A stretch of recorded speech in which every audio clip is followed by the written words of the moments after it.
Oke teman-teman lanjut. Kita ada video mata gerinda ini guys ya. Ini ada mata gerinda. Kira-kira ini mata gerinda mau diapain ya guys ya. Aha. Dimasukin ke tape radio. Ya. Keluar suara gerindanya. Kaset CD Bateria Sonata. Pasang ke mesin gerinda.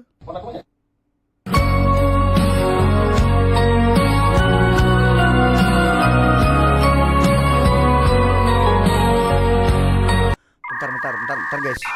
Kayaknya ini ada yang aneh coy. Coba kita putar ulang guys dari awal. Iya, abang itu masukin mata gerindanya ke tape radio guys. Oh, yang ada malah bukan MP3-nya yang kedengaran coy bunyinya, malah suara mata gerinda lagi motong besi. Anjrit. Ini ada kaset Bateria Sonata, kaset CD. Pasang ke mesin gerindanya.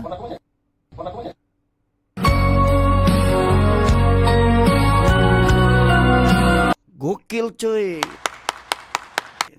Ini kalau mesin gerindanya udah dipasangkan apa itu namanya kaset CD, langsung keluar MP3-nya ya. Sesuai dengan CD-nya cuy. Kalau kita bikin CD Jaka Tingkir sama Wiro, ya mungkin suara Wiro sama Jaka Tingkir juga yang keluar guys ya.